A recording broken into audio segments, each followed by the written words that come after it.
which covers the 4 countries of Botswana, Lesotho, Namibia, and South Africa, sharing the 2 rivers that mainly start in Lesotho as Senqu.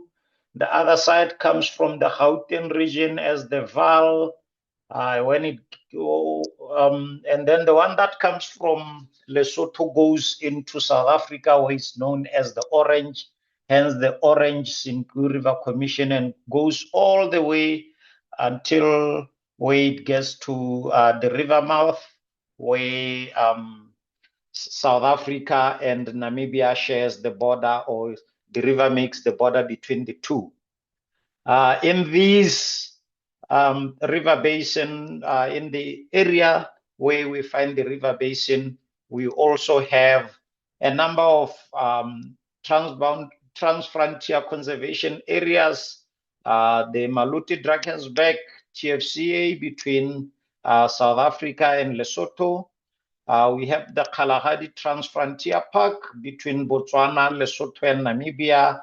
And we also have the IIS Richtersveld National Park, or between Namibia and South Africa. So we have both as an RBO, but also quite a number of TFCAs in the region. So our session today, we are looking at the idea of building an environment for TFCAs, RBOs on risk-informed planning and programming, whether that's what we have been able to do, or that's what we are doing, or we need to shake up quite a number of ways in which we do things within the basins. So for today, indeed, we have a number of speakers who will be joining us. We will have our opening sessions, our welcome remarks, but we will be joined by Professor Johannes Bell from University of Free State. We are also pleased to have Mr. Sibusiso Gininza from the Eswatini National Disaster Management Authority, as well as Paul Buscher from Ecotourism Africa. Then we will also have the technical advisor from GIZ to be able to assist us when it comes to wrapping up our today's session. So this will be our session for today. Just so you note, the first presentation after the welcome remarks by Professor Bell would then ask immediately after that to say, can we have questions that are related to his presentation, as he's got another pressing engagement. But for the next two, Mr. Gininza and Mr. Buscher will hold those until we get to the question and answer session.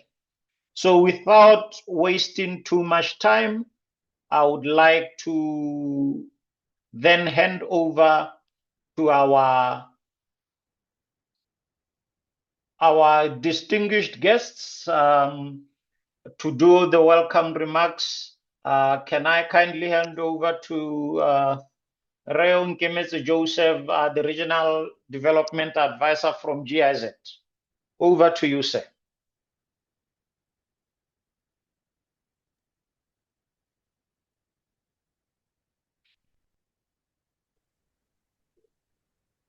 Thank you very much, Mike. Oh, okay. I was scared that I've been talking alone. From my side, I'm not quite sure if my video is on, so that then I can. My name is Nkemetse Joseph. Like Michael Raman has already said, it is my great pleasure to welcome you all to this important webinar on building enabling environment for risk-informed TFCA and RBO planning and programming.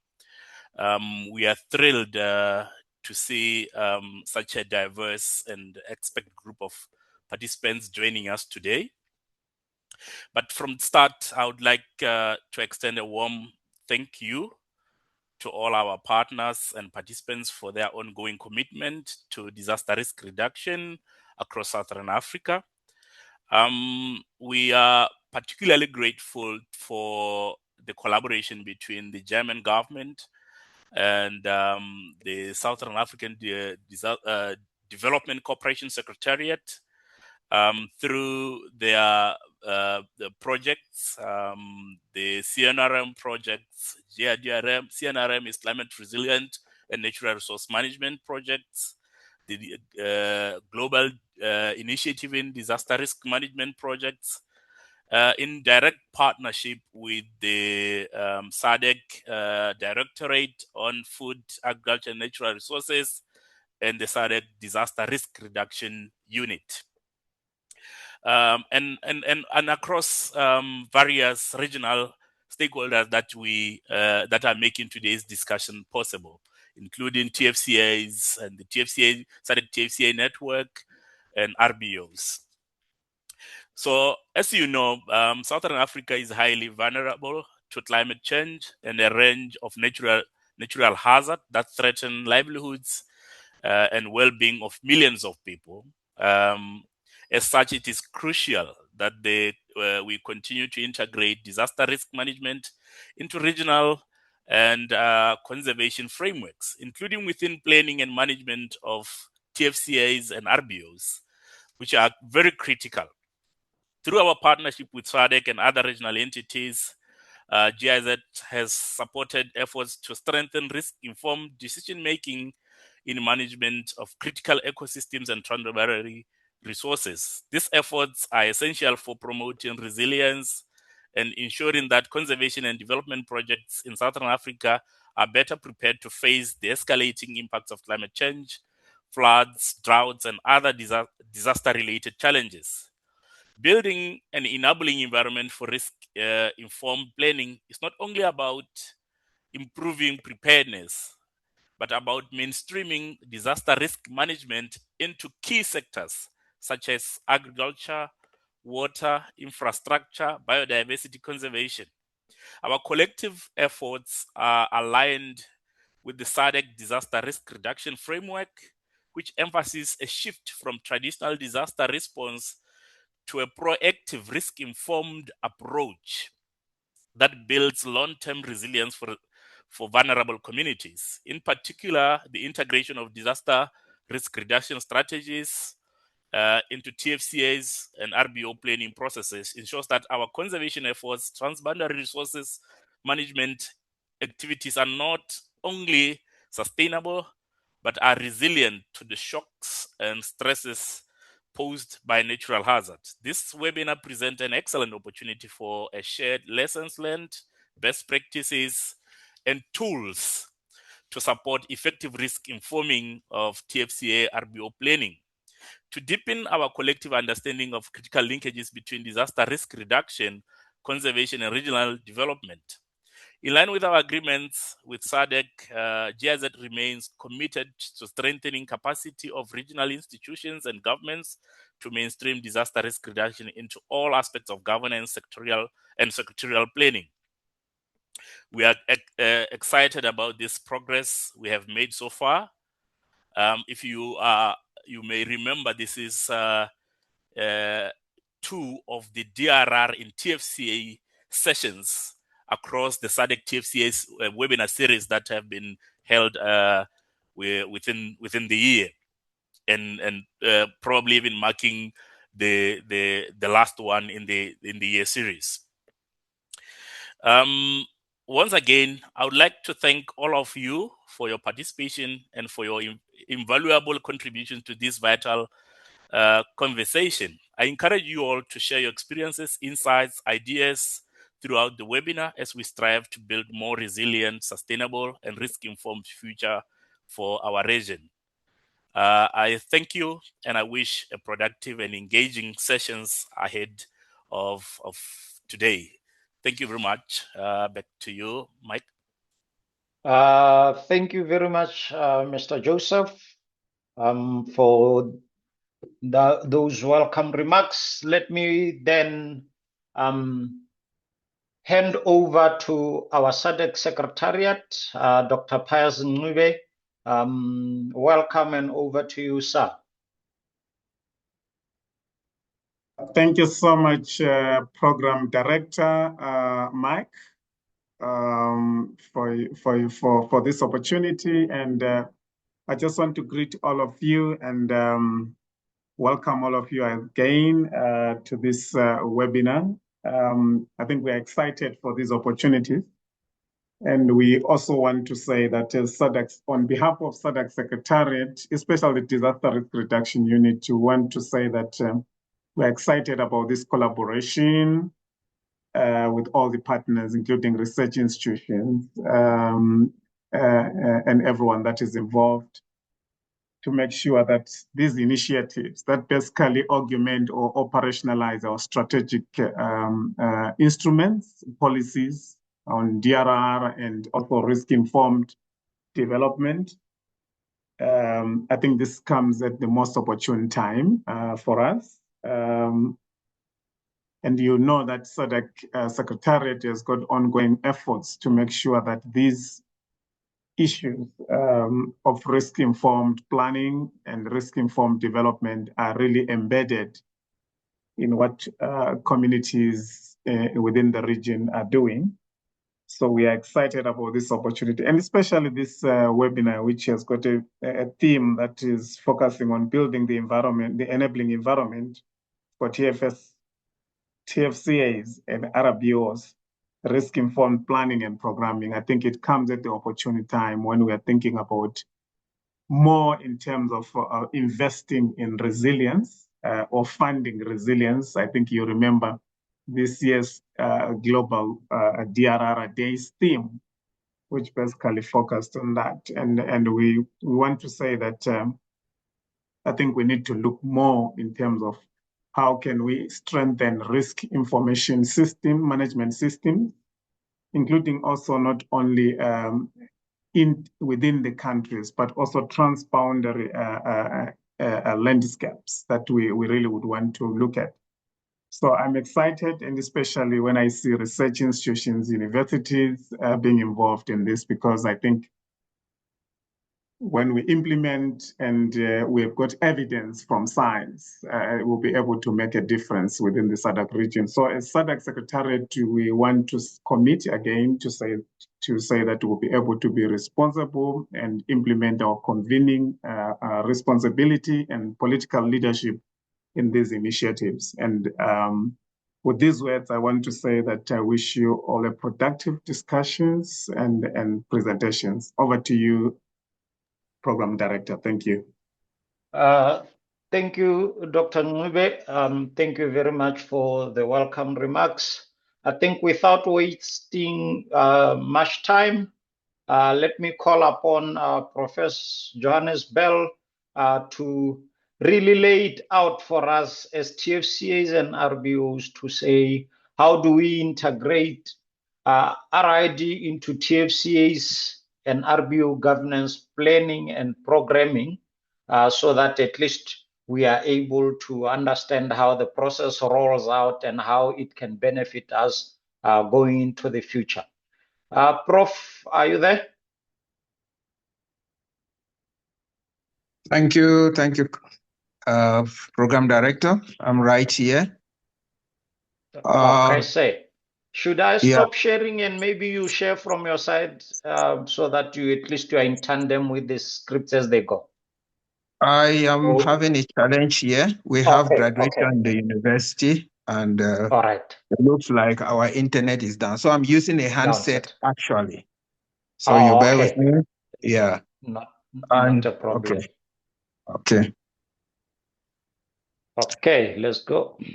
Okay, thank you, Program Director. Colleagues, you are welcome to this particular webinar and this presentation.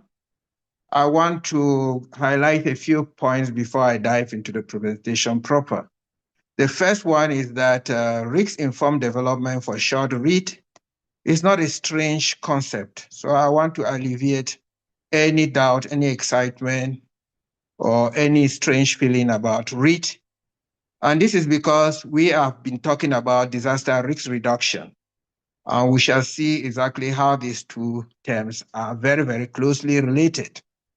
However, since we have been talking about disaster risk reduction, it's always very, very good to change the way you do things, because you cannot be doing the same thing every time and expect different results. And that is where RID is coming in as a paradigm shift to see exactly how do we look at disaster risk reduction in another format. Now, for us to do that, we need to understand what RID is all about. And I think this presentation will be touching about that. And also, for us to get the buy-in to using RID, we need to, first of all, know how we package the concept of risk for its acceptability to the TFCAs and the RBOs, noting very well that we have spheres of influence in these organizations as well as spheres of control.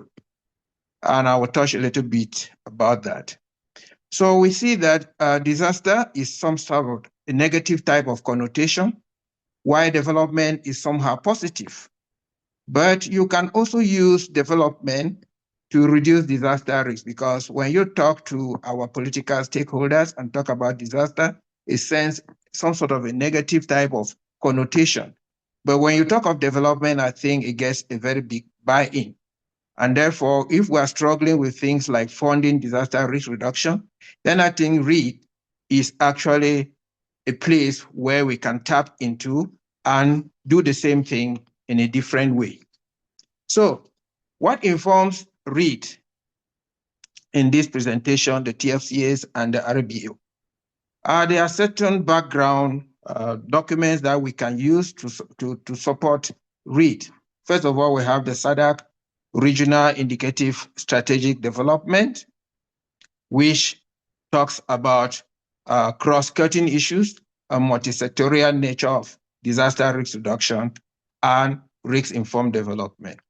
We also have the partnership that Onkomeke mentioned about. Sorry for this.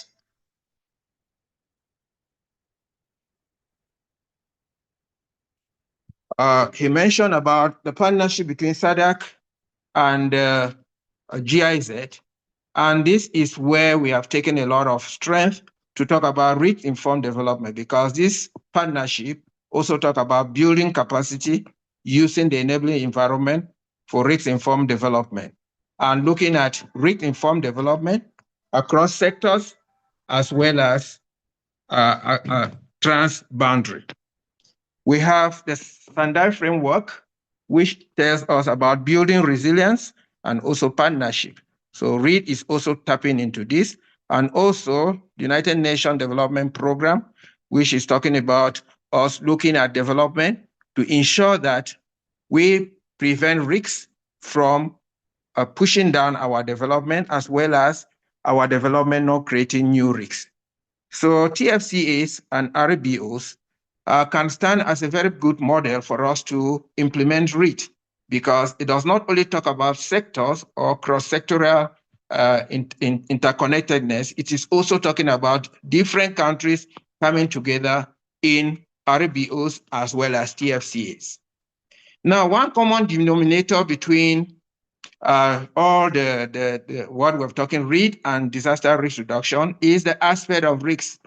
We need to understand what risk is, and risks can be looked upon from different angles. For example, the financial institution will look at risk from a different angle, while we are looking at risk from a disaster management perspective. So risk in the context of disaster or disaster risk is actually defined as the probability of an event occurring and its negative consequences. That is as short and sweet as it can be. So we have an hazardous event, and when that event occurs, it has negative consequences, and those negative consequences can be human life, it can be our environment, it can be the infrastructure we have put in, it can be our development processes. So we really need to look at risks very, very critically. So when we look at risks, risk is a combination of aspect of a hazard, that is an event that I talked about, which can cause damage. We are looking at exposure. For example, we talk of hazard, we know drought is a very common hazard in SADC. We look at exposure. What is exposed? People, activities, infrastructure, they are exposed to that particular hazard. And then we look at the vulnerability. That is, are those who are exposed susceptible to that particular hazard, as well as we look at their capacity, both coping capacity and adaptive capacity. So when we look at this combination, then we can say the risk is high, is low, is medium, or whatever. And then we start planning from that. And when we look at disaster risk reduction, the risk assessment is always our starting point before we know exactly what measures we can put in place to reduce disasters. Next slide. Now, we look at the TFCAs. I will not dive so much into TFCAs. We know exactly what it means. We know that these are two or more countries coming together to share managing natural resources as well as cultural resources. So this is very, very important because these are two or more countries coming together and trying to make sure that they manage shared natural and cultural resources. But what I want to emphasize is the aim of the TFCAs. You see, one of them is to improve biodiversity.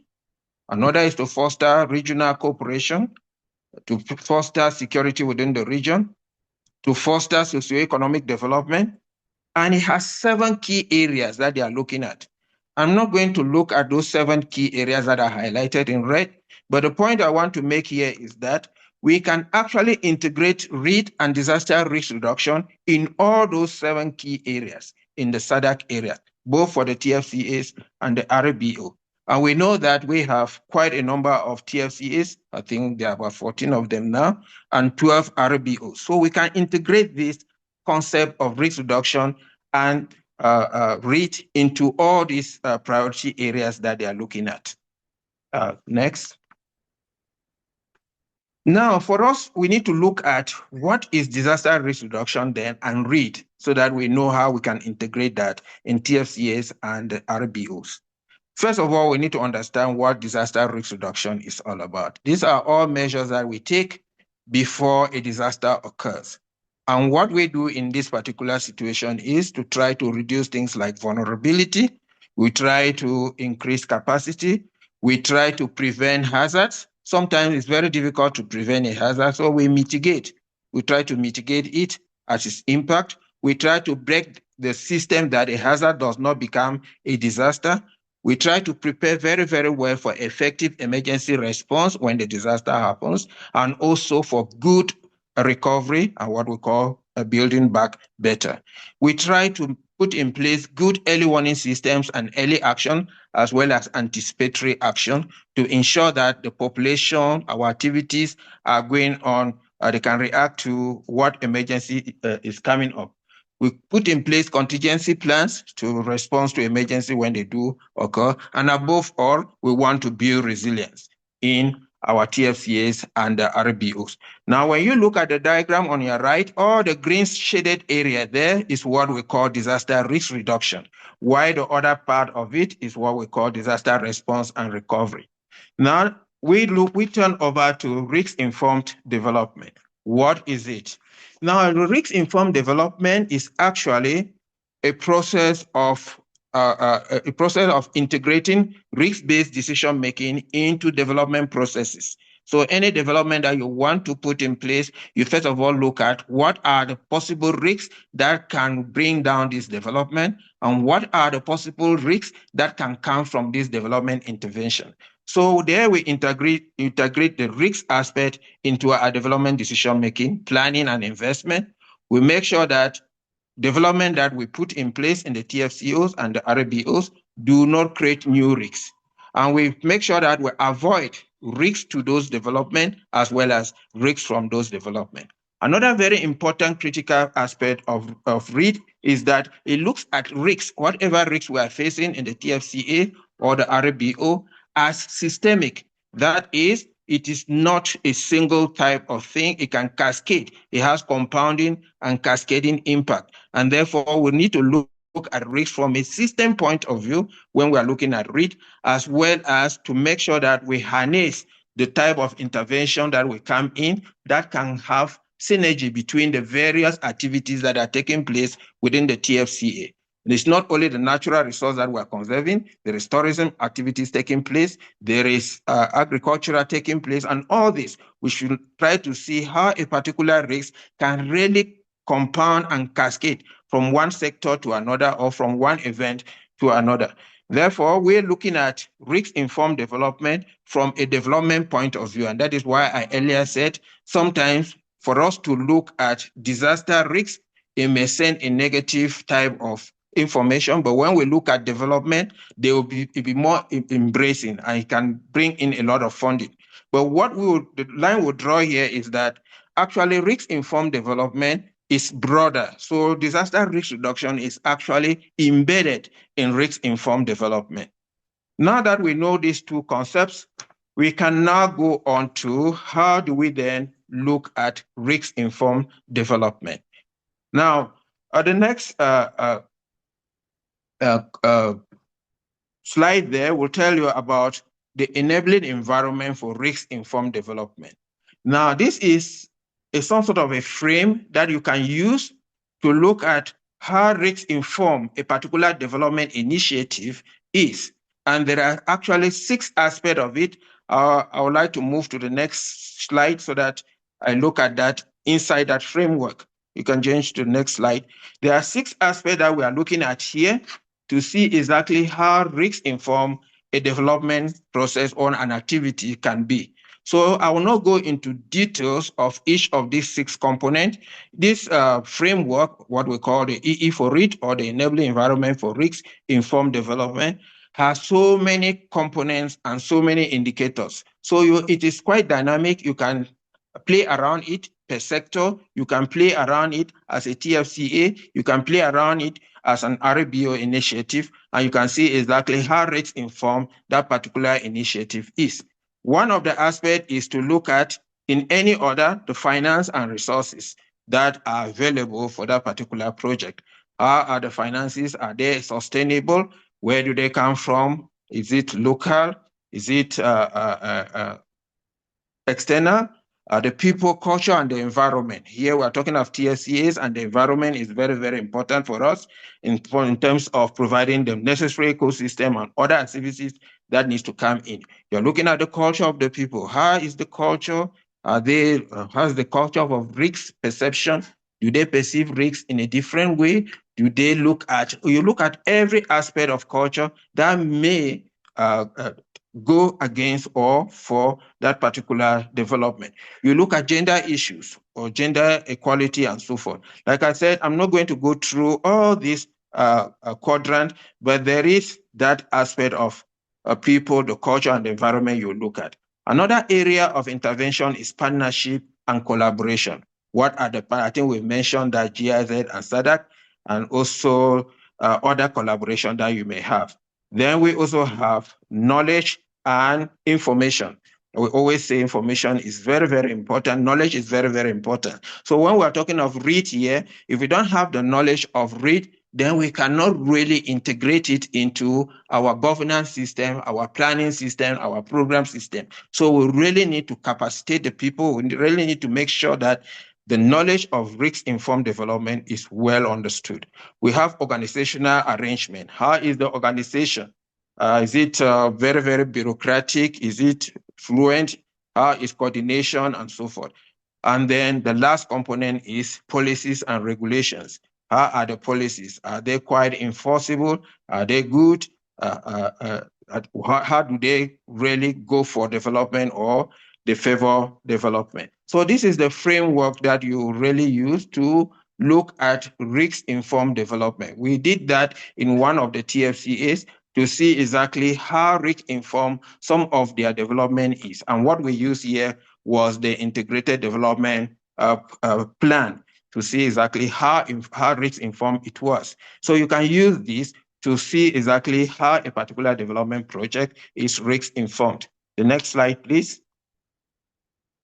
Now, talking about integrating or talking about how do we now bring this into TFCA and RBOs.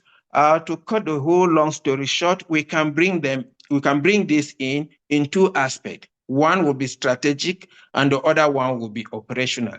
I mentioned earlier on that TFCAs and RBOs have spheres of influence that they have a common goal. Within that goal, they can really influence certain things and that they cannot control. And they also have a sphere of control. This is where they can put in strategies actually to see exactly that they achieve the goals that they have set for themselves. So here we can bring in strategic level, which we can correlate that with sphere of influence, and then the operational level where you can put in strategies to make sure that REIT is really integrated into the TFCAs and the RBOs. So at strategic level, what can we do? Let's say for the SADC level as general, we can look at the treaties that are being formed between the TFCAs, between the countries of the CFTAs, as well as the Memorandum of Understanding. They can now, when they have the knowledge of REIT, can start integrating this concept into the treaties as well as the MOUs that they have. Then we have the SADC Secretariat. The SADC Secretariat here, we can look at two aspects of it. That which is looking at TFCAs as well as the Disaster Risk Reduction Unit. Dr. Pius was already talking about how the SADC Disaster Risk Unit is really driving issues of disaster risk reduction and risk-informed development. So this is another area that we can really strategically bring in REIT into disaster risk reduction and other aspects within the level of the Secretariat. Another area will be where you have these high-profile ministerial committees, and these are areas that they can easily integrate REIT into things like the integrated development planning. And once that knowledge is in there, then you'll find that your IDP will be risk-informed, as well as also we can look at the practitioners themselves, where you have various committees. And this is also goes both for the RBOs as well as the TFCAs. Those committees, once the practitioners know they are well capacitated on the concept of risk-informed development, they can easily use the EE for REIT framework to look at the project or the operational issues that they are looking at. Then we look at the tactical and operational level. The next, is that the next? Yes, this is the next. Okay. The tactical and operational level. Now we can bring in risk-informed development. For example, in our risk assessment, we know that the SADC is driving to standardize risk assessment for the whole region using what a framework that can be generalized so that we can compare apples with apples. They are using the informed framework, but there are different frameworks that you can use actually to do a risk assessment. And once we integrate REIT into this standardized risk-informed framework, then it will find expression in our risk reduction project. And it's especially when we are looking at, we have put the lens of is a systemic nature of risks. Then also adopting the nexus approach. I think we're doing something right now in SADC where the natural resource, the energy, the water, agriculture, we're looking at the nexus approach and how hazard can really cascade from one of these to another. For example, the drought, how can drought affect our ecosystems there? How can affect the energy production, the water sector, and agriculture? And this has helped to demonstrate that we really need to use a nexus approach when we are looking at risk-informed development. Another area we can integrate this is the guidelines, the TFCAs and the RBOs guidelines. For example, we know the 2014 guidelines are there for TFCAs, which was revised in 2017. We can start when we are doing the revision. These have already been made. You can find some element of REIT in them, but you can also, when you are revising it with this knowledge now, try to see exactly how you can incorporate other aspects. Another thing you can bring in the REIT aspect of it is in your integrated development plan. I think I've already talked about this already. And like I said, in the RBOs, it's almost a replica of the same thing, because here also you have the high level commission, the RBO commissions or board that takes strategic decisions. And once the aspect of REIT is brought into the knowledge of this board, then they can now start bringing it in their discussion. The Secretariat have already talked about it.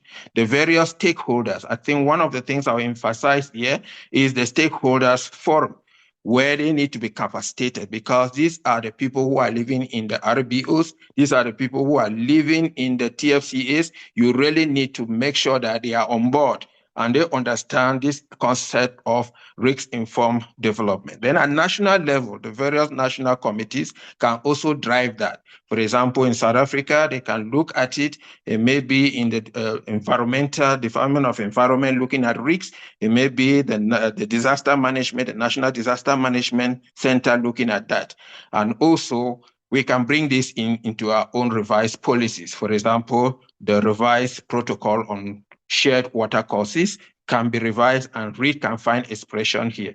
Regional water policies can be in there. Your integrated water resources management, your integrated natural resource management can all find expression where they can bring in REIT into those activities.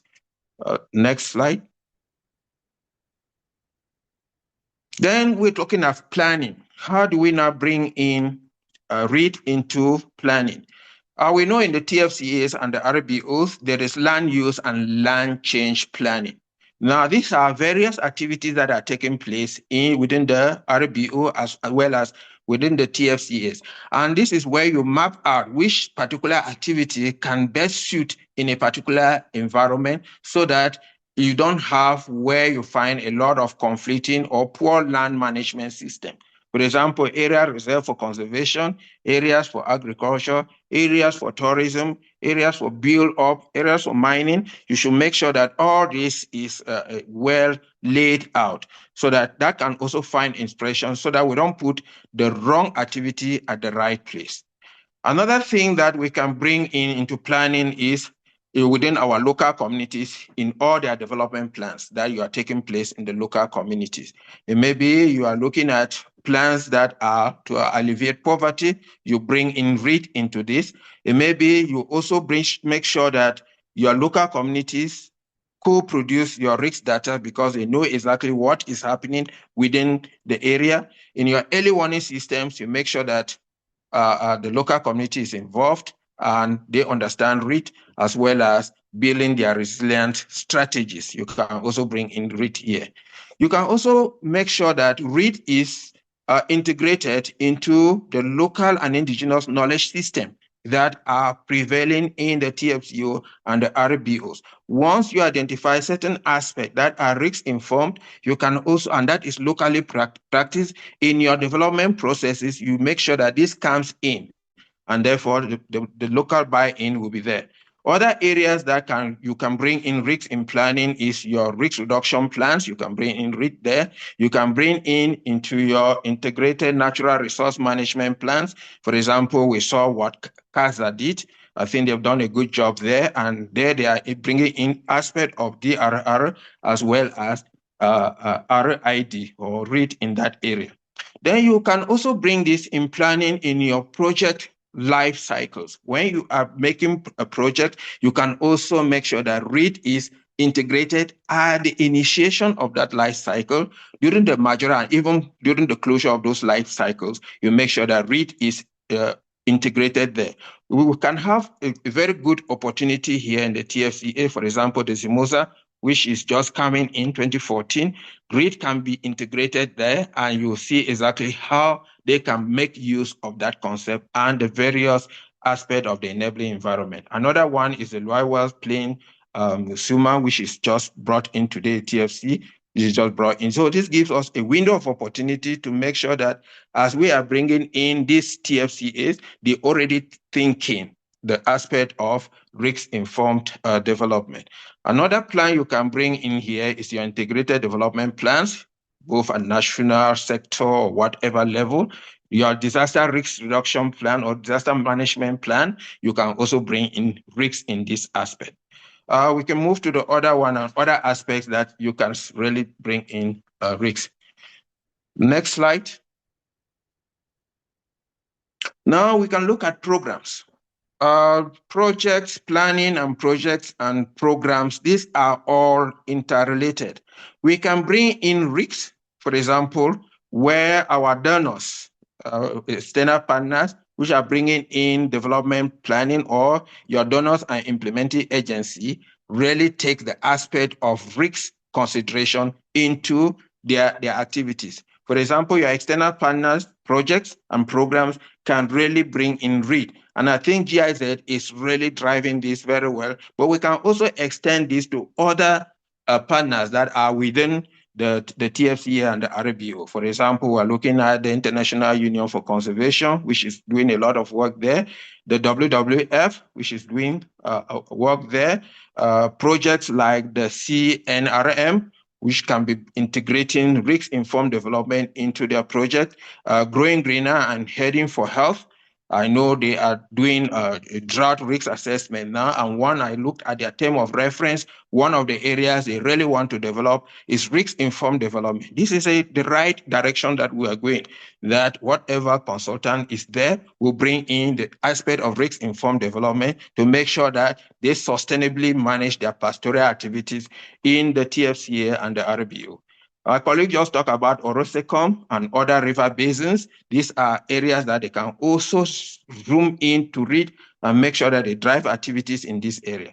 The Resilience Initiative Africa is also looking at risk-informed development, bringing them into their activities, although it's mostly concentrated in urban areas, but I think it can also work very, very well in rural areas. Another aspect in terms of program is your capacity building programs. And I know we are building, we are bringing up short learning courses. And this short learning, I think Paul will be talking about that, can really integrate risk-informed development into those short learning courses so that people are capacitated, the implementers, the whole region, the TFCAs and the RBO are capacitated on risk.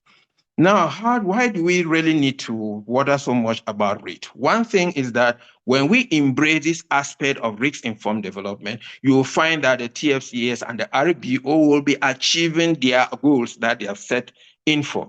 And also, we are going to build resilient investment within the RBOs and the TFCA, whatever activities we are doing there, so that we ensure that development is really sustainable in the area. And I mentioned again that risk-informed development is more appealing to the political role players than disaster risk, because when you mention disaster, it will ring a certain bell. But when you approach it from a development perspective, then you have a lot of buy-in. So at that high level of the RBOs, high level of the TFCAs, when you are speaking the language of risk-informed development, you really get more attention than when you are talking about disaster risk reduction. Next slide, please. I think this will be almost my last slide. I have to rush because of time. What can then be the benefits of REIT within the SADC, TFCAs, and RBOs? The first one is that it's going to improve even the risk governance within the TFCAs and the RBOs. And another one is that we're going to look at risks not as a single, where we say 1 + 1 is 2, but we are going to look at it from a system point of view and manage it in that form, in the sense that we are going to highlight critical interdependencies between the sectors, critical interdependencies between countries, as well as we are going to unlock a lot of synergy and opportunities that will benefit when we integrate REIT. So because when you use that system approach, you find that whatever you do in one area, whatever a positive action that you do in one area can really have another positive action in another. In another way, you can also have a back loop feedback that can really generate something when you are looking at it from a system point of view. And then it is also going to enhance our resilience and sustainability in the TFCA and the RBO, as well as promote regional collaboration. For me, I would like to end here because I was given, I think, a few minutes. I may go to read a citation for a PhD student who is graduating, but my colleague and my boss, Marcus, is online. If there is any question that I may not answer now and it later on comes up, he'll be able to address it. Thank you very much. I will answer any questions that comes for now. Thank you, Program Director. Thank you, Prof. Thank you for the brilliant presentation. I think we have learned quite a lot. Without taking too much of your time, can I then take 2-3 more questions, and then we can move on to the next. Can I start with Romao? I see your hand is up. Thank you very much. It's not a question. It's the matter of assigning as an interpreter. In your gadget as a host, there is the gadgets, everything to assign me as an interpreter, if please. Thank you. Thank you, Joe. While I'm taking the questions here, can you kindly do that, please? Questions? Any quick questions that we can take?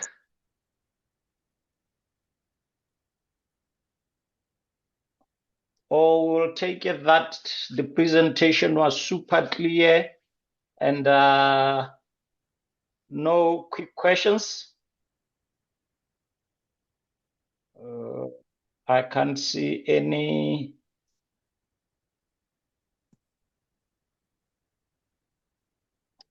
Okay. I'm not seeing any questions, so I'll take it that we happy for now. Thanks a lot, Prof. I think we can release you so that you can go to the graduation. Thank you once more for the wonderful presentation. Thank you, Program Director. Thank you, colleagues. I'm always available, even now or after. You can engage with me. My email address is on the presentation. Thank you. Thank you.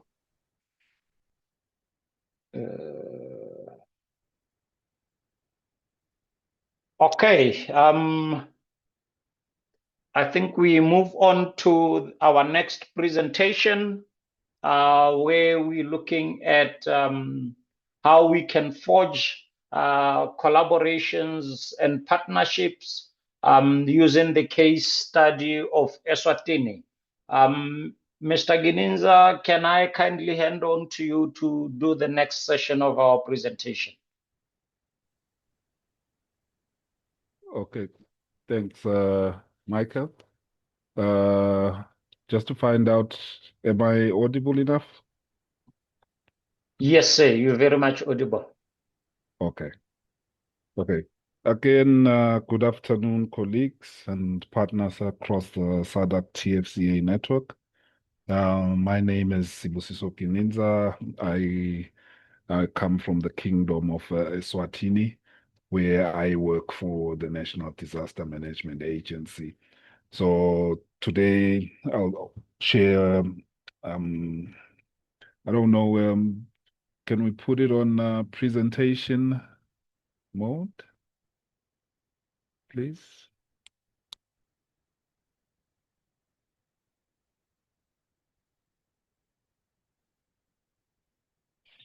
Just a second, colleague.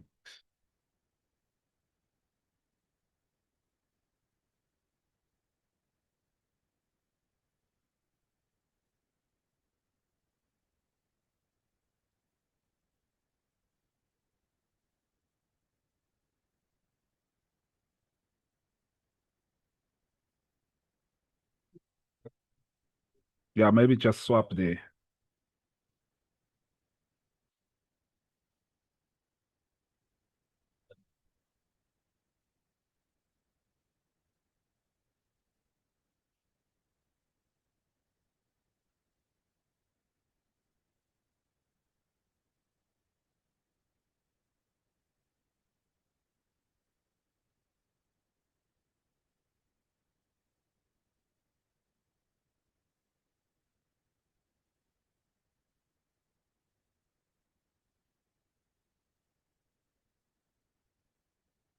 Maybe let me try sharing on my end, if that is permissible.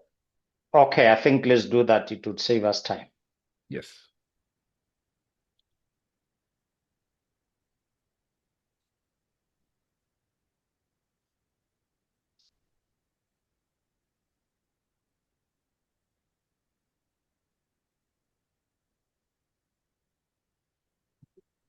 Present up view, Kipanja.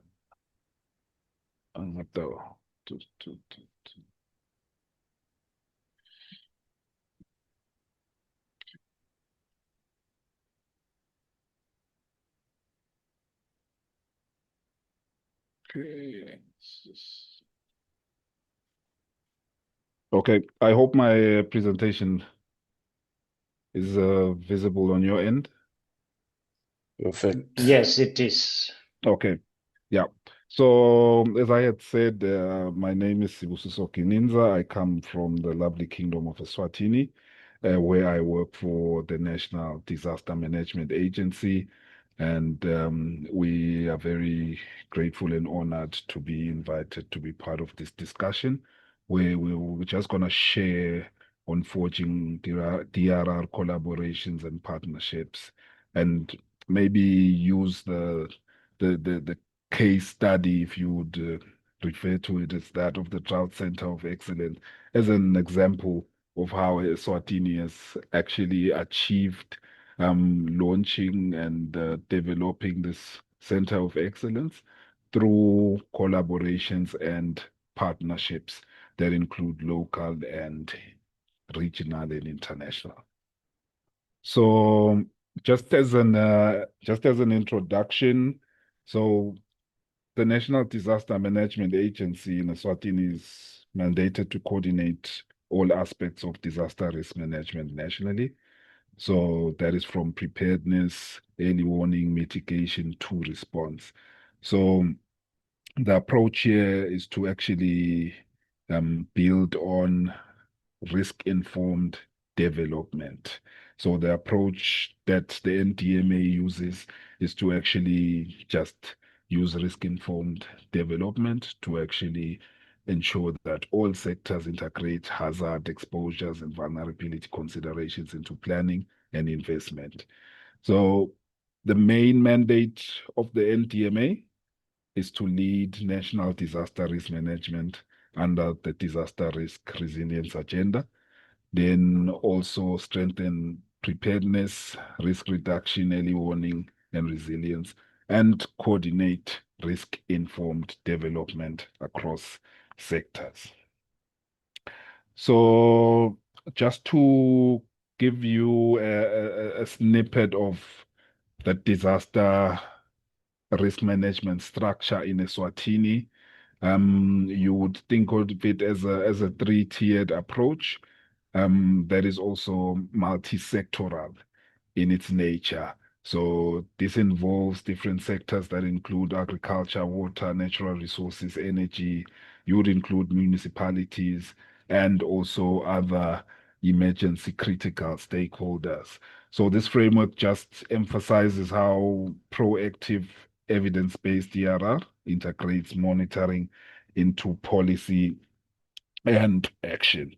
So if you look at the diagram, which I hope is visible on your end, you would see that at the top we have the ministerial disaster risk management team and also the National Disaster Management Council, which are at policy or strategy government level.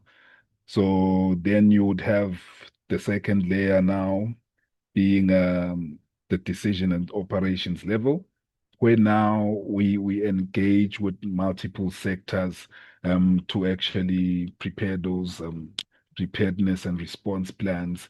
And it also involves technical experts from these different sectors that actually inform our approach to preparedness and response. So this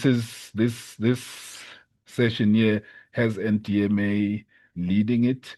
So by NDMA leading it, it's sort of like NDMA leads the coordination of these different sectors and ensures that all aspects of that end are running.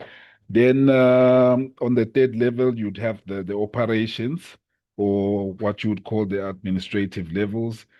This is now sort of like these are ensuring that informations and decision flows from national level to community level is achieved with a great efficiency. So this is just to show you how we actually do things in Eswatini in terms of coordination and how information flow occurs. So, as I said, there are multiple sectors that are coordinated by the NDMA in Eswatini. So, these are all the different sectors that you can see on your screen here. We have environment, we have the water and sanitation and hygiene. We also have agriculture and many more. There are about 13 in nature.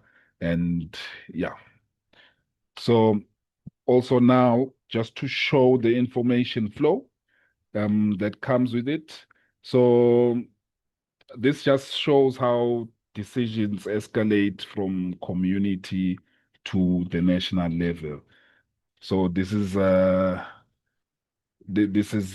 just showing how the different setup is. So we have what you would call community impact reports that move now from regional DRM committees and go into NDMA intersector coordination and also reach the Disaster Management Council, where then it comes now to the cabinet or the ministerial disaster management team to actually make decisions and also just direct resources to the relevant response. So also just to talk about the Center of Excellence in this regard. So it actually just powers this flow by generating reliable drought data. So the approach from the NDMA now is to actually have information flowing from the community and coming to the cabinet level, and also information from the cabinet level going down to the community. So it fosters a two-way feedback, if you might look at it like that. So the next slide. So the next slide is just talking to why a drought center of excellence. The NDMA in its pursuit for leadership in the region and also locally, we sought to actually just bring everyone together to actually just manage drought on a intersectoral level. So depending on your sector and its impact, and drought's impacts on that sector, we actually sought to just have a harmonized approach where everyone partakes in actually building towards drought resilience. So what we have done now is to actually just improve what you would call a citizen science network. This includes the installation of different automatic weather stations in 59 different constituencies, and these are going to be installed in schools, where this now fosters youth collaboration and youth participation in actually matters of building drought resilience in the country. So this now strengthens information that is coming from communities now feeding into a national drought management hub. So we've also developed what you would call the national and Inkundla, which are constituencies, Inkundla drought risk profiles. So these drought risk profiles just categorize drought in terms of its return period and its severity across the different administrative zones in the country. Then we have also developed the Eswatini Drought Monitor. the Eswatini Drought Monitor would be sort of look like as a prototype developed from the US Drought Monitor. So this is purely based on remote sensing outputs. You have different remote sensing outputs like vegetation, land surface temperature, soil moisture, and precipitation, just being combined to form a monthly composite that gives out a monthly map to show dryness levels in the country based on their results. And also this has been developed into sort of a platform where the public can actually even visualize those monthly maps on a day-to-day basis. We've also developed 14 municipality drought plans, which will help even strengthen drought resilience in municipalities or towns. We all know that when drought strikes, municipalities are actually the hub of the high impact zones, as most people live there. And so what we have experienced from our past droughts is that there were no response plans or drought plans in place to actually action on in times of drought. So all municipalities in the country now have been reinforced with municipal drought plans. And also we've drafted a national drought policy, and we've also upgraded the meteorological department infrastructure. So this is what the Drought Center of Excellence has achieved so far. So we've divided it into technical achievements and institutional achievements. So on the technical side, as I have said in my previous slide, Eswatini now generates monthly composite drought index maps. So the image on the side there just shows that platform that the platform is one that actually automatically generates a monthly map based on those monthly remote sensing outputs, and it categorizes it in the different levels of drought there. We've got those different severity levels moving from D0, which is abnormally dry, to D4, which is exceptional drought. So when you see a very dark red, you know that you are in exceptional drought. Then when you see maybe that green color, you are experiencing just normal conditions. So we've also, on the technical achievement sides, we've also done that automatic data retrieval and processing. So that comes through the remote sensing outputs and also the strengthened Met department infrastructure. So another part that we are actually proud of is the integration of indigenous knowledge towards dealing with drought. We are actually incorporating indigenous knowledge as sort of like one of the components that give us signals towards an impeding drought. So this would involve different tree animal species, giving signals that maybe might even portray an impeding drought. So that is one part that we are integrating.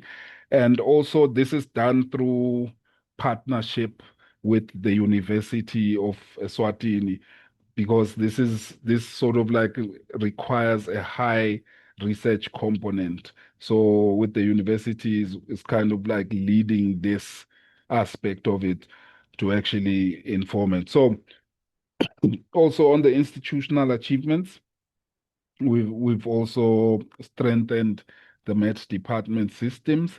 to actually improve on monitoring of climate services. Then we've also updated the governance via the DRR policy and also the 14 drought municipality plans. Also, as a country, as an institutional achievement, the country has actually gained regional recognition through various SADC platforms for the achievements that have been experienced here. Then now just to dive into Eswatini's risk-informed development approach. So the country's approach is one that ensures that every sector becomes part of the DRR solution. So we do not treat drought as a disaster response issue, but we just integrate it into planning and development. So TFCAs and RBOs benefit directly from drought intelligence, especially when it comes to avenues like water availability. It could be wildlife management, it could be conservation, ecosystems, and fire preparedness. So by doing this, the NDMA sort of like enables these different sectors. For example, on the agriculture sector uses the composite drought index tool to just monitor, crop stress and create those early advisories to farmers in maybe affected areas. And also the environment sectors on the TFCA approach could be for ecological monitoring. And we've also developed what you would call fire risk maps to actually just highlight areas of high risk when it comes to fire risk management in the country. So, sorry. So the role of the TFCAs in DRR, I think the professor has alluded to that in the previous presentations.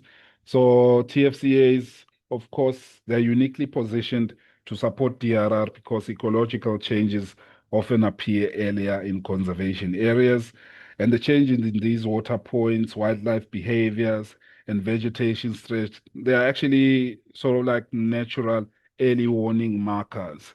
So these indicators complement the drought monitoring for the country and indicate the accuracy of drought detection, especially in remote areas.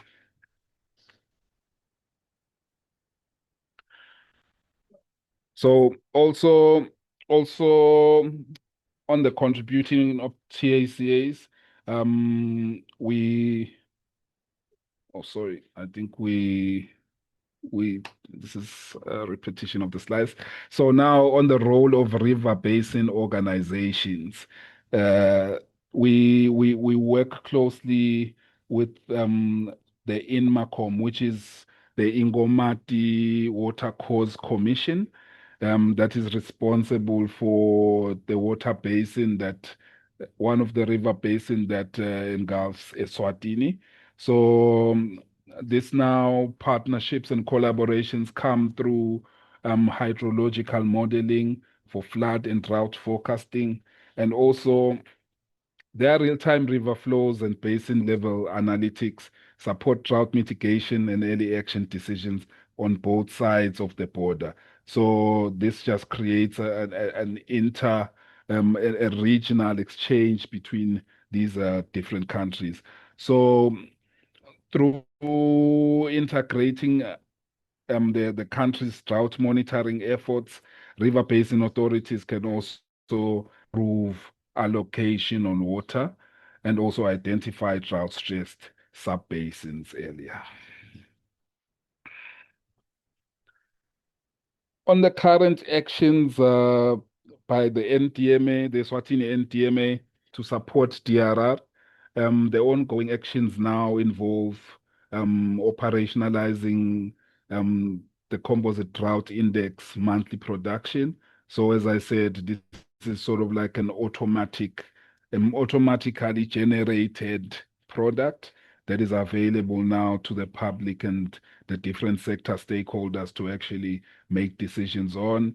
And also, there's all like citizen science expansion, which we want to take on the multi-sectoral approach and integrate every sector input as it comes. So this is just done to maybe demonstrate the importance of partnerships, particularly as we integrate TFCAs and RBOs into drought information systems. So then we also have like planned enhancements. Planned enhancements include developing a drought impact reporting platform, which will sort of like be a drought hub that fuses everything into one platform. So think of a hub that does the monitoring, information dissemination, the analytics, and all that in just one hub. So the final product for that will be a drought impact reporting hub. So these planned expansions are designed to make, drought monitoring more timely, participatory, and regionally integrated. And we also just want to contribute and collaborate with TFCAs and RBOs on joint drought intelligence systems and scenario-based drought planning. So moving on to more planned enhancements. As I had mentioned earlier, sector integration is a key priority for the country. And we also just want to share experiences with regional TFCAs and RBOs, collaborations, and even, strengthen the local RBOs to actually improve drought monitoring in the country. Then also joint research and technical exchange, and also provide drought analytics training from the country and create harmonized early warning protocols. I thank you.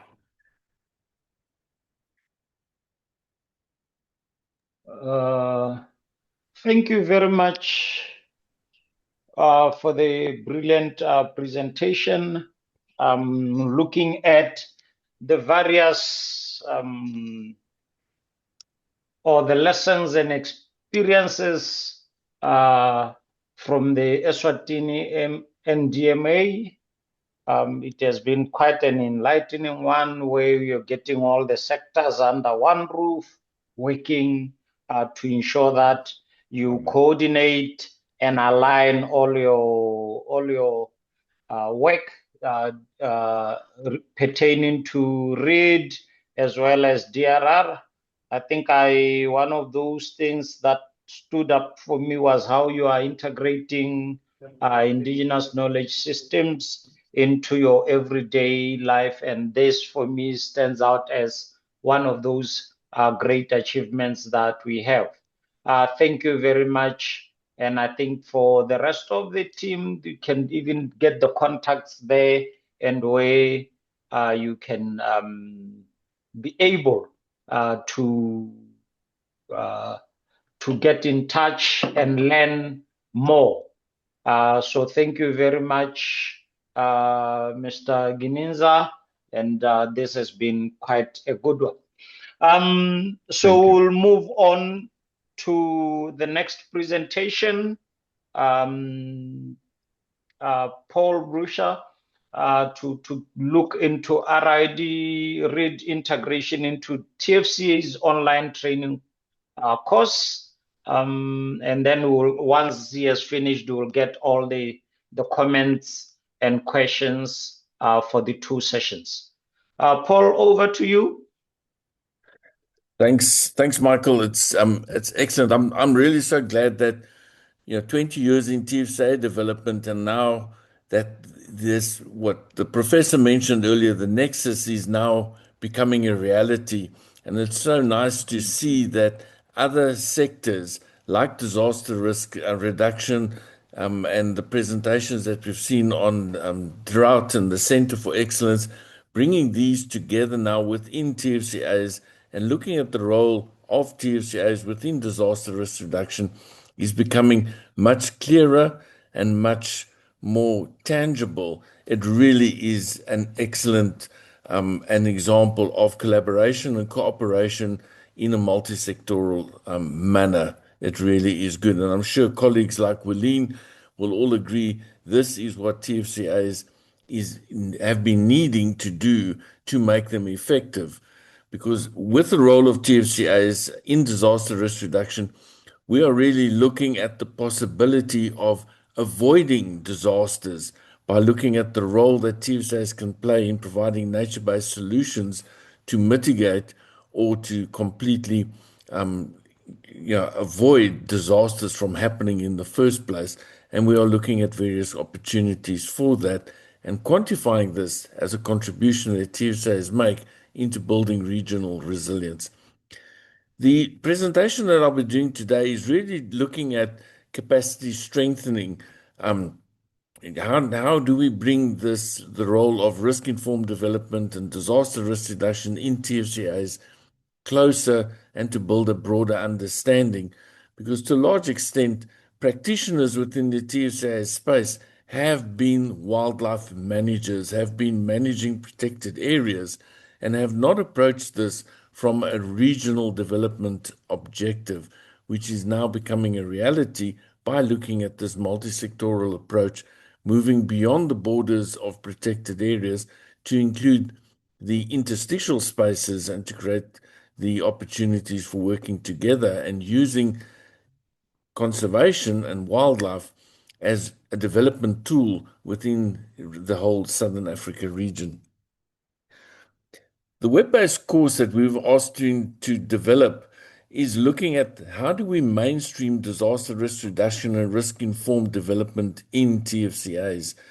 So we've been looking at a short course, developing an online short course using a story map journey through resilience in Southern Africa's shared ecosystems. This is what we have been working on with the team from SADC GIZ, bringing it together and creating that, or focusing on that nexus between disaster risk reduction and TFCAs. How do we actually create the opportunities to embed it? And the professor earlier, Professor Johannes, explained it so nicely about how we can use the integrated development plans of TFCAs to embed it. And the previous presentation on looking at how information can flow and be used in informing the decisions that are made within TFCAs, or looking at how TFCAs can contribute to alleviating the effects of drought or floods. I've also been seeing quite a lot of planning reports coming out within the TFCA space where this, in the water sector and the river-based organizations, how disaster risk reduction in terms of moving from drought to floods and back to droughts, how that sequence can be addressed and how TFCAs can contribute to alleviating those components. So in the web-based course, we're really looking at, and in the design, it is just an introduction into TFCA's RID and DRR. It's a 1-hour course. They'll be launching it early in the new year. It's a 1 hour that it excludes the reflection time and the deeper dives and self-evaluation, and I'll explain that now. It's also self-timed in terms of you can go online at your leisure, page through the thing, work through it, go into the deep dives, read all the supporting material, watch the videos, interact and engage, and also engage with the community of practice that's being built around this component. The collaborating partners are the SADC Secretariat, GIZ, the Global Initiative on Disaster Risk Management, as well as Joint Action Nature Africa, the Climate Resilience and Natural Resource Management Group, bringing these together. So really that component of DRR and TFCAs within the SADC space. actual document, the training course is divided up into various sections, but it's got a very, very simple storyline. It gives an overview of why the course works, what the structure and how it works. The first chapter is really building an understanding of DRR and RID concepts. What Johannes was explaining earlier in his presentation on finding the balance, what are the definitions, what is disaster risks and what are disasters, how do we bring it into risk-informed development, what are the various components, just building a layer of understanding for those components. The second chapter then delves into the actual SADC protected areas and TFCAs, looks at the spread, what the program is, how does it all work together, how do these contact points, how do these countries, one or two or more countries working together on shared ecosystems, how do they actually work, why they work, what structures are put in place. The third component is looking at how do we integrate DRR and RID into sustainable development and planning within the SADC TFCAs. This is where a bit more of a deeper dive, where the structures within the SADC TFCAs, looking at the structures that are put in place in the countries, like we've just heard from Eswatini, looking at the national plans, looking at the various committees, looking at the reactions as well as the planning components that go in. Because the wildlife managers often don't realize that there's complete sectors within government that can assist when there are disasters, as well as to mitigate the risks when we're planning towards these within the TFCA space, or looking at the solutions that the TFCAs can provide. The fourth chapter delves deeper into nature-based solutions relating to DRR and RID, because TFCAs actually do provide that. They are buffers, they build resilience, they've got many opportunities to address aspects around drought, around floods, around fire risk, to actually look at, to mitigate and to manage that. And those nature-based solutions within TFCAs need to be recognized, need to be valued, and need to be planned for when TFCAs are doing their integrated development planning, when they're putting the master plans together and coming up with their various sector plans for certain species, but also in terms of aspects like forestry, water, and fire management, as well as building resilience within communities by unlocking the economic potential inherent to TFCAs. The last component of the training course actually just wraps it all up, brings it all together, looks at the opportunities, what the participants in the short course have actually done, and how to work towards recognition of participation, of completion, as it gets built into broader programs. And this will also be brought into the centers of excellence for wildlife managers, like the Southern Africa Wildlife College, as well as some of the other training centers within the region, in embedding these within their broader programs.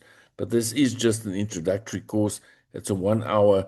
It is a introduction. It is just a teaser of a lot more. In each chapter, there is an introduction about what to expect in this chapter. There is detailed content, which includes links to references, documents, videos, maps, and graphics. And then it takes there's components around self-evaluation with model answers, so that you can test your knowledge against what the model answers are, as well as then the self-scoring to test your process as you go forward. The deep dives that are referred to really look at various documents and reports. Now, in the two presentations earlier this afternoon, there's been mention of a lot of the reports and documents, but they're not easily accessible, the guidelines that are available. And there's 19 of them that are embedded within the short course that people can go and look at. The participants can actually go and do a deep dive when you need to look at and try and build an understanding towards that. There's also graphics, diagrams, and maps, some of them that you've seen this afternoon, and some of them are linked to various websites that elaborate on this more. There's 11 videos embedded within this to introduced the concept around TFCAs, about nature-based solutions, about indigenous knowledge systems and disaster risk reduction, various training components to elaborate and to build a foundation on which the understanding can be taken further. And then there's 18 websites and portals and interactive tools to really embed the concept of DRR, RRD, and TFCAs into planning frameworks that can assist TFCA practitioners as well as DRR practitioners to understand these components further and to bring the opportunity of TFCAs and DRR much closer. These include aspects like the Sendai framework. The professor mentioned it earlier, but to actually go and look at what does it mean. There is a document, you can page through it, you can look at it. There's a document about growing resilience within the region and using nature-based solutions. There are actions, there's words into action guidelines that are built around the Sendai framework that the UN provides so that this broadened understanding of this can be made. There are various diagrams that take you through the thought processes, the theory of changes, how transboundary conservation areas can contribute to this, what are those steps. There are guidelines like the UNDRR guideline on using traditional and indigenous knowledge for disaster risk reduction. We heard about it in the previous presentations from Eswatini, using indigenous knowledge. There is a guideline that's based on the Sendai framework on international level. How do you bring those indigenous knowledge systems into your decision-making frameworks so that you can use risk-informed development within the TFCA space better? And there's more details. There's a lot of really elaborative bits about how it can be brought in and built on. The IUCN guidelines that were also mentioned earlier in terms of transboundary conservation as well as protected area management, the building capacity, they are linked in there, how they work and why they form the good framework. The professor mentioned the IDPs as the guiding documents or the master integrated development plans for TFCAs, how these guide, but these are all based on international best practice as well as transboundary conservation guidelines internationally, but then also bringing them into the SADC realm where there are various documents on disaster risk management as well as the SADC TFCA program that are provided to lay the foundation, to broaden the understanding and to bring the participants much closer from whichever sector they are joining into the program to understand the collaborative opportunities that exist. The TFCAs, as mentioned, there's a links to them. It's built in a story map in GIS, so you can look around and get all the detail of the various TFCAs, look at how the river basins overlay them, as well as looking at the contributions they make. There's quite a lot of work that's done on whether it's LIMCOM or RASACOM, whether it's ZAMCOM or OCACOM, how these all fit together, the river basins and the TFCAs and the overlays that are built into that. There's also the diagrams as mentioned. The professor mentioned it. There's various aspects around this. What are those cycles? What are those programs of adaptation and mitigation, as well as then the disaster, from planning for the disasters to when they actually occur? How do you go about doing that? And how these then fit in when you think about a disaster and it actually occurs, how it actually can be addressed within national levels as well as at the transboundary. There are various videos that provide further understanding of the concepts, both internationally as well as regionally. There are guidelines that are built into this so that you can actually go and delve into it at the various levels as well as the various programs that underlie this. There's the SADC story that I think for many people that don't understand the complexity and the importance of the SADC TFCA program, over and above being about wildlife management, but it's also about landscape management. It's about reconnecting people across international borders. It's about building resilience, and it's about unlocking potential. then it delves into it. There's the links to the various websites, as I mentioned, that you can get the specific profiles of the countries as well as the TFCAs embedded within that. And there's an interesting one in terms of the World Bank Group, where there's a link to the global distribution of natural disasters, which provides an oversight in Southern Africa from 1980 to 2018, that you can actually look at which disasters occurred where. Were they storms? Were they floods? Were they drought? Was it extreme temperature? What actually caused the disaster? And get a short and quick understanding to see that these things are reality. These things do happen, and they do often happen within the TFCA spaces. And then there's the Paris Agreement, which provides a solution towards many of these mitigating effects, just to actually look at that, to get a further understanding and the importance of international collaboration and opportunities to work together. So these are all built into the program, they're built into there to lay the foundation to bring the TFCAs and the RID components much closer and make it a reality for practitioners that are often divorced from these agreements between countries and between regions. So the platform in which the actual short course is built is in ArcGIS.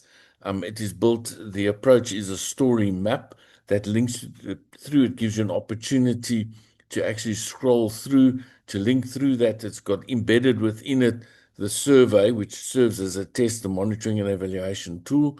It provides SADC and GIZ the opportunity to actually track how many people have done the course, how they've performed in the course. That creates also opportunity for the community of practice to network and share their knowledge, so that the DRR practitioners, the planners within countries, the TFCA practitioners and wildlife managers, as well as regional development agencies, can collaborate in a community of practice where they're addressing the same geographical areas but different components at different times, to prevent disasters, as well as what to do when there are disasters, because we know they do happen, they do occur, and they will continue to be a threat, and there will be a risk that needs to be addressed or mitigated once the components pick up. So that's how the short course has been constructed.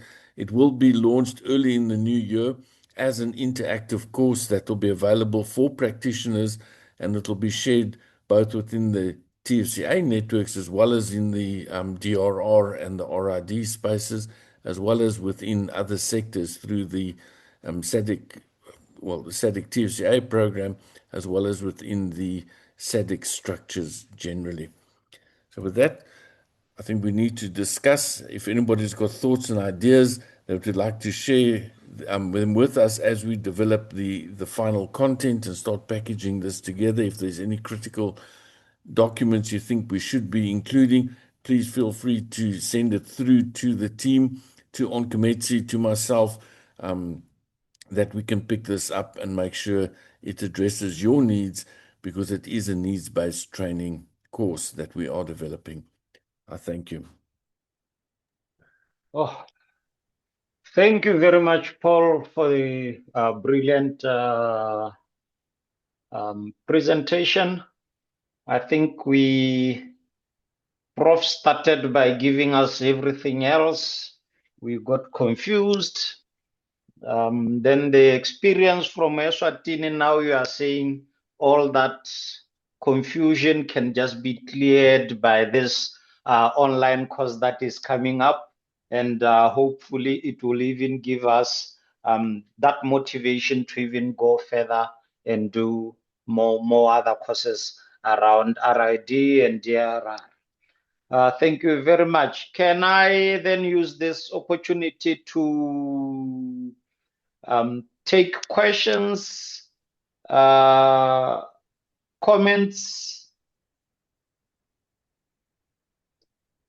questions and comments? I think I would take up to a maximum of 5 questions for both presentations, because we are left with about 5 minutes. I think I'll just add 2 more minutes so that by 4:02 we'll be out. Toti, over to you, ma'am.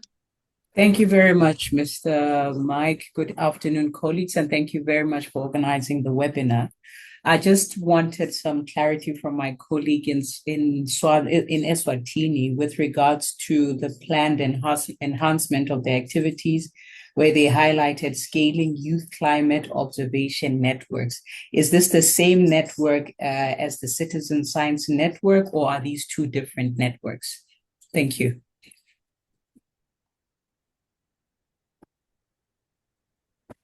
Thank you very much. Any other question? Maybe let me take one more.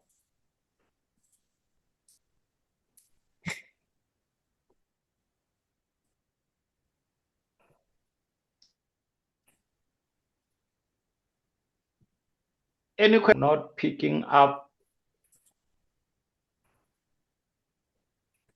any. So maybe then let me, while waiting for the others, maybe we can then move on to the answer from Eswatini. Sibusiso, were you able to pick up the question on the network and whether it's similar to the citizen science that is currently being done, especially in the water sector? Over to you. Sorry, can you repeat the question?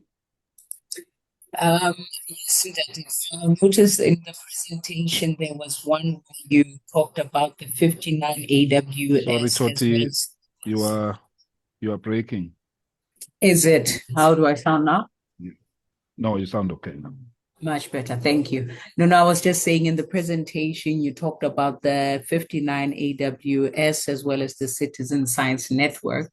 And then later on in the presentation, you mentioned the planned enhancements of the work you're doing, which is the scaling of youth climate observation networks. So I wanted to understand whether it's the same networks or these are two separate networks. Okay. Okay, this is the same network. Okay. But on an enhanced level, since these are being installed in different schools, in 59 different schools, which are in 59 different constituencies. The aim is to build the resilience through youth participation and collaboration for Eswatini. So that is what we mean by that. Thank you. Okay, thank you. So essentially we're saying it's technically the same people, but then we will be building resilience. So over and above the citizen science work they'll be doing, they'll also be doing the climate observation. Yes. Okay, sounds good. Thank you very much for that. Thank you. Clarification. Thanks. Thanks a lot, Toti. And any other questions?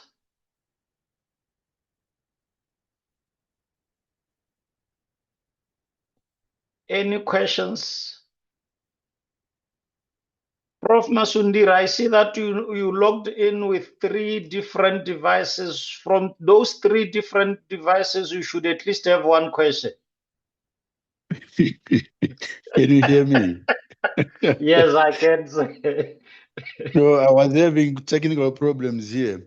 Okay. But I would like to thank the organizers for the webinar, very informative, also very timely. I'm wondering whether it will be possible to share the presentations for future reference. That is one issue. The main question, perhaps this is to Paul, and this is how ready is the region for online courses? How effective could they be? Is there a possibility of road shows for these trainings in a physical format? Would that, I know it might cost more, but have you weighed the effectiveness of physical training courses versus online? Thank you. Thanks, Thank Doc. you, Prof. Over to you, Paul. Yeah, I think the the reason for a short online course is really just to serve as a teaser, as an initial aspect of just getting multi-sectoral or people from different sectors to actually just look at the nexus to understand that. That's why it's a short introductory course. And we've looked at various aspects about embedding it within courses that are being offered at the Wildlife College and some of the other wildlife colleges across the region, just to embed it to lay the foundation. There's a lot more that can be done and that will be done. And I think Onkometi will be able to elaborate a lot more of that in terms of the global initiative on disaster risk reduction. The program is being rolled out. There are other aspects that are also being picked up. And I think components around roadshows, components around embedding it within the TFCA network meetings, looking at the individual TFCAs and their structures and their various structural meetings.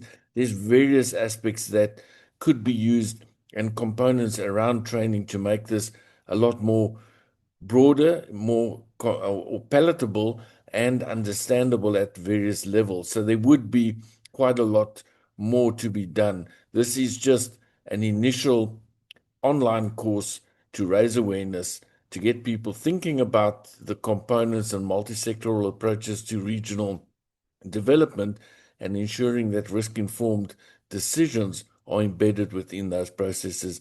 It's just a start. It's definitely not the end. There's a lot more that can be done. Thanks a lot, Paul.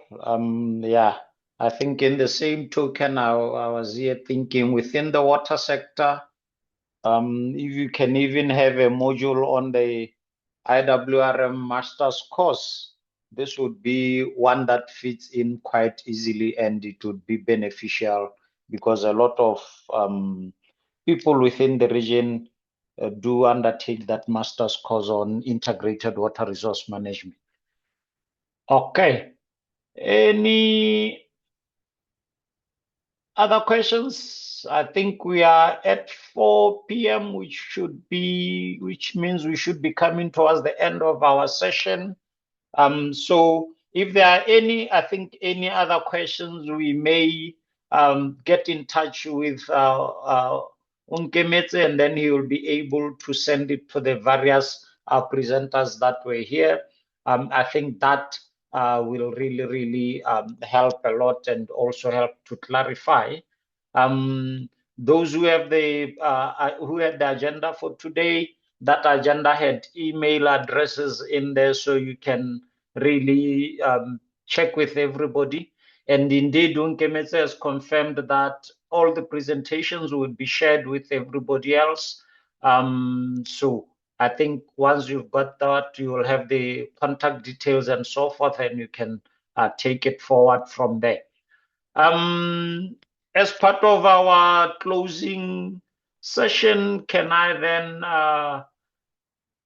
invite Mr. Robson Lodlo to wrap up and close the session for us. Apologies for the extra minutes that we will take, but over to you, Mr. Lodlo. Yes, thank you very much, Michael, and good afternoon, colleagues. And thank you for the opportunity to officially close and give some closing remarks.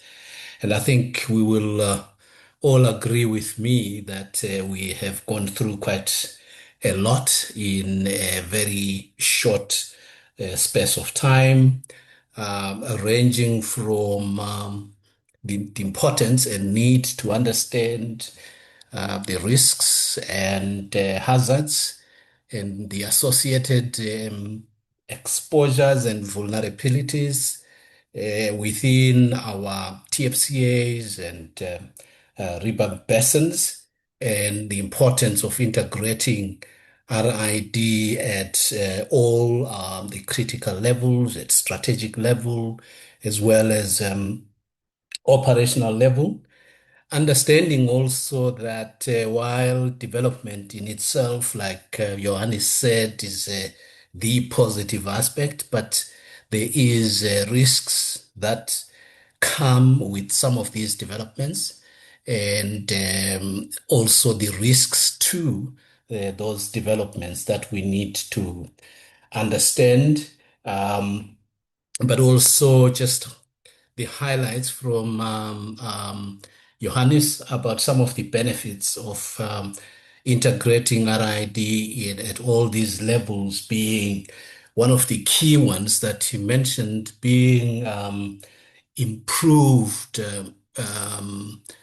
risk governance, which really is talking to improved structures and abilities to deal with these risks in terms of prevention, in terms of where it is possible, prevention or mitigation, but also in terms of ensuring that we are able to address these. And that, for me, was important in that it led us to the presentation from Eswatini, where there was a clear demonstration of the importance of effective structures being put in place to deal with these risks and hazards and vulnerabilities, and how these can work effectively in ensuring that we are able to manage and minimize the damage that can be caused by these disasters and risks, but also the importance of effective structures that result in effective communication from the levels where the risks happen up to the decision-making levels, where then action can be sanctioned to be able to deal with these risks and disasters. But also important is that this understanding can also help in us building a resilience at the different levels. And I think after all this, Paul then came in to emphasize the importance of firstly understanding that our landscapes, our TFCAs and river basins can provide nature-based solutions that can be important in dealing with some of these risks and hazards, but also appreciating the fact that these nature-based solutions can only be effective if there is adequate capacity to deal with these risks, and also use these nature-based solutions. And I think the important thing from Paul's presentation is that we have an opportunity now to team up and ensure that and work towards ensuring adequate capacity in dealing with these risks and disasters in the TFCA and river basin landscapes, and that the short course that is being proposed at this stage, it's a stage where the course is being put together. And like Paul said, any ideas, any views that can help improve this capacity development process, please do share so that we can effectively build this kind of capacity that we need at all cost. Lastly, allow me then to express our most sincere gratitude. I know when you we do these thanking closing remarks and thanking people always say in order. This is not in order of any priority, but I will put this in the order of what I think is priority and also importance. Our most sincere gratitude and thanks to particularly you, the participants, without whom we obviously would not have been able to organize this webinar.